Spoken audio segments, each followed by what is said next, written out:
Kahit sino, wala naman kang pinipili. Pero syempre meron lang akong mga celebrities na baka hindi nila ako gusto, huwag nyo na i-guess.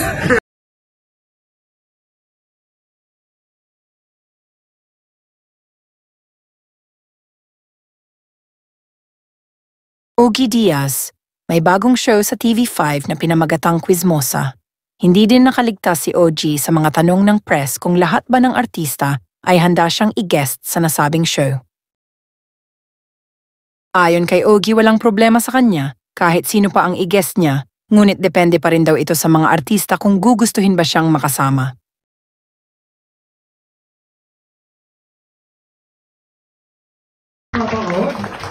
In just a few minutes po, mapapanood na natin. Meron tayong 2 minutes. Mapapanood na natin ang quiz mo sa mga.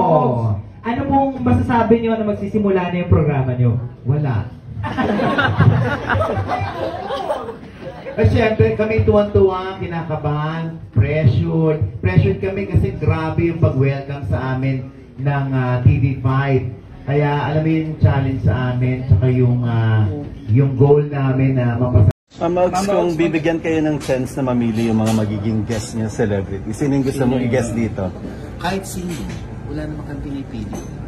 Pero syempre meron lang akong mga celebrities na baka hindi nila ako gusto, huwag nyo na i-guess. Tulad ni... Kasi kumbaga nilalagay ko na lang yung sarili ko na baka hindi nila ako gusto. Huwag na lang din natin sa Pilipinas. Meron bang artistang hindi ka gusto? Meron naman. Diyos ko, diba, kahit naman kayo, meron din namang, meron tayo lahat. Pero ito open sa lahat ng artista ng lahat ng network? Oo. Kaya maganda rin na sa Kapatid Network kami. Kasi kaya natin hugutin yung mga balita tungkol sa mga artista ng GMA7 at ng ABS-CBN. Tapos kami, para kami neutral lang. Neutral ground. Mamaus maganda rin ng daily show, di ba? Kasi at least hindi kayo talagang nahuhuli sa balita. Daily to, pero sabihin ko ba? Basta daily. Daily to after equal lang. So, Monday to Friday at Saturday. Maganda pa yung program talaga. Posible bang mag-live? Mag-live? Eventually, bakit hindi? Pag nakamada na namin, siyempre ngayon harag pa kami, hindi naman kami si Superman na alam na agad namin mag-live na kami every day. So ayaw namin mag-illusion ng ganun. So baka rin kasi may masabi kami mga hindi magagandang salita. At least dun pa lang na ano na namin, na-edit na namin. Igagas niya ba daw si Bea at si Dominic dito sa show niya? Si Bea at si Dominic. Why not? Diba? Gusto nila, diba? Ito malaking ano yun. Malaking opportunity. Malaking pagkakataon, malaking opportunity yun para sa amin. Kung mag-guess sila, kung hindi naman, naiintindihan. Correct. Mama Ops, alam mo na ano to? Alam mo na original concept ng Quizmosa? Original, oo. Concept ng TV5. Oo. Para meron kang gusto. Kasi syempre, reported din kasi ko. Alam mo na, di ba?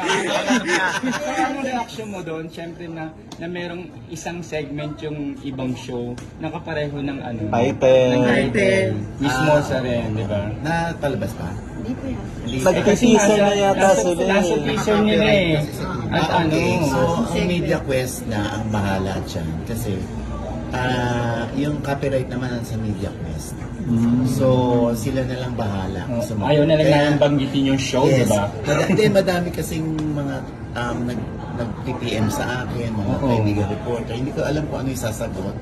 Kaya, yung sila Media Quest na lang ang sasagot dyan. Kasi may mga legalities, mga technicalities. Pero yung personal na nararamdaman mo?